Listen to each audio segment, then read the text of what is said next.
చేసి ఏం చేస్తారంటే చనిపోయినా ఉంచుతారు. అది శిక్ష. కాకపోతే ఈ రోమా ప్రజలు ఇదే విషయాన్ని అలెగ్జాండర్ ది గ్రేట్ అనే ఒక ఆయన ఉంటాడు. అలెగ్జాండర్ తెలిసి ఉంటుంది చాలా మంది. ఈ అలెగ్జాండర్ అనే ఆయన ఈ పారసీకుల మీద దండెత్తిన తర్వాత పారసీకుల మీద దండెత్తి క్యూరు పట్టణం అనేది ఒకటి ఉంటుంది. పాల్గొనే గ్రంథంలో కానీ పుట్టని గ్రంథంలో కానీ క్యూరు పట్టణం అనేది ఒకటి ఉంటుంది. ఆ పట్టణానికి వెళ్ళిన తర్వాత ఈ పారసీకులు అనగా ఇప్పుడు సిరియా ప్రజలు ఏదైతే ఉన్నారో ఆ పారసీక ప్రజలకి ఏదైతే వాళ్ళు శిక్ష వాళ్ళ దేశద్రోహులకు శిక్ష విధిస్తున్నారో ఆ శిక్షని వాళ్ళకే అమలు చేస్తారు. అంటే ఒక చట్టం తీసుకొచ్చడం, దానికి మనుషులు కట్టడం, చంపేయడం ఇదన్నమాట. కాకపోతే ఇక్కడ రోమా ప్రజలు ఈ ట్రెండ్ని మార్చారు. రోమా ప్రజలు ఏం చేశారంటే ఈ ట్రెండ్ని మార్చారు. ఎలా మార్చారంటే టీ గుర్తులాగా మార్చేస్తారు. ఆ చెక్కని టీ గుర్తులాగా వాళ్ళు ఏంది ఒక చెక్క మాత్రమే ఉంటుంది. ఇలా నిటారుగా చెక్క కట్టేసేవారు. ఇప్పుడు వీళ్ళు రోమా ప్రజలు ఏం చేశారంటే టీ గుర్తులాగా మార్చేస్తారు. అనగా క్రాస్ లాగా మార్చేస్తారు. మార్చేసి దానికి కొట్టి మనిషిని దానికి కట్టేసి చాలా అవమానకరంగా శిక్షించిన వాళ్ళు ఆనాటి దేశంలో వాళ్ళు కానీ చట్టానికి వ్యతిరేకంగా పనిచేసిన వాళ్ళు. సో అలా సిలువ అనేది రావడం జరిగింది. సిలువ అనేది రావడం జరిగింది. ఈ పర్షియన్లు కూడా ఎందుకు వచ్చారంటే వాళ్ళు ఏమని నమ్ముతారంటే జొరాస్ట్రిజం అంటారు వాళ్ళ మతాన్ని. ఈనాటి ఇరాన్ ప్రజలు పాటించే మతం ఏంటంటే జొరాస్ట్రిజం. జొరాస్ట్రియన్లు ఏమని నమ్ముతారంటే భూమి చాలా పవిత్రమైంది. మనిషి పాపం చేసి వాడు చనిపోయిన తర్వాత వాడిని భూమిలో పాత పెట్టకూడదు అంటారు వాళ్ళు. మనిషి పాపం చేసి చనిపోయిన తర్వాత అది భూమిలో కాదు. అంటే ఏదైనా ఒక పాపి అనేవాడు వాడి రక్తమైన భూమి మీద పడితే భూమి అపవిత్రమైపోయింది అనుకుంటారు. అందువల్ల జనరల్ వాళ్ళు ఈ జొరాస్ట్రిజంలో ఈ పర్షియన్లు ఏం చేస్తారంటే భూమి పాతి పెట్టకుండా ఏం చేస్తారంటే కాల్చుతారు. ఆ సాంప్రదాయమే ఇప్పుడు మన హిందువులు పాటించేది. హిందువులు పాటించే సాంప్రదాయం సరే.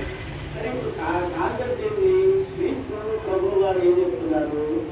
ఎవడైనా సరే నా దగ్గరికి రావాలనుకుంటే మీ సిలువను మీరు ఎత్తుకొని రండి, నా శిష్యులకు చేయాలనుకుంటే ఏం చేయాలనుకుంటారంటే మీ సిలువను మీరు ఎత్తుకొని నన్ను వెంబడించండి. ఎవడైనా సరే వాడి సిలువని వాడు ఎత్తుకోకపోతే ఎవడైనా సరే వాడి సిలువని వాడు ఎత్తుకొని వెంబడించకపోతే వాడు నా శిష్యులు కాలేదు, నా దగ్గర ఉండడానికి యోగ్యులు కాదు అదే చెప్తున్నాడు. అసలు ఈ మాట ఎందుకు చెప్తున్నాడంటే లూకాసు వార్త 14వ అధ్యాయము 25వ వచనంలో చూస్తే బహుజన సమూహము ఆయనతో కూడా వెలుచున్నప్పుడు ఆయన వారు తట్టు తిరుగుతుంది అని చెప్తారు. ఆయన వారు బహు సమూహము అంటే ఆయన వెంబడి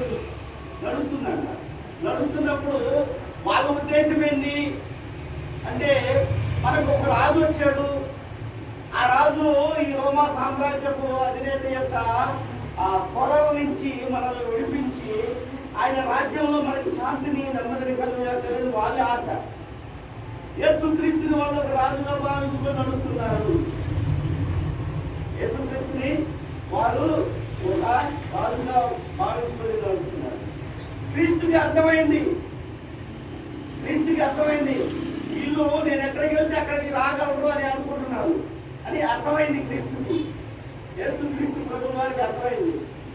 కానీ క్రీస్తు ఇక్కడ మానవ సంబంధంలో కలిగినప్పుడు వాళ్ళు రాగలరేమో కానీ క్రీస్తు ప్రభువు వారు పరలోక రాజ్యం కానీ చేరినప్పుడు వాళ్ళు రాగలరా లేదా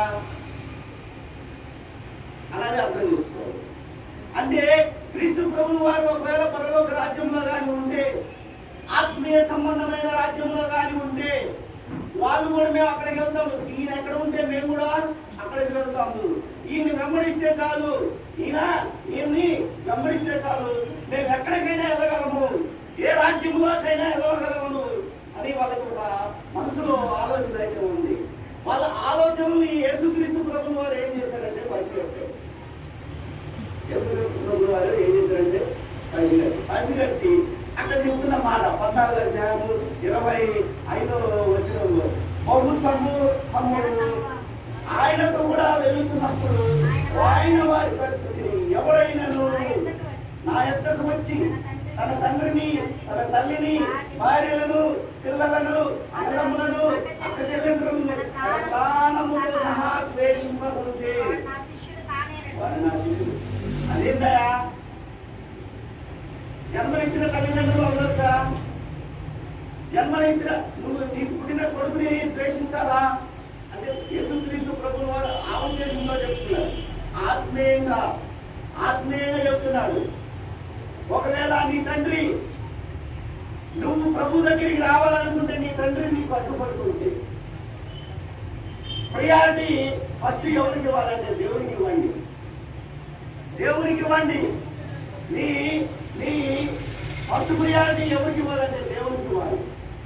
నీ కొడుకు వల్ల నువ్వు దేవుని దగ్గరికి రాలేకపోతే కొడుకుని వల్లే ఇబ్బంది ఏం లేదు.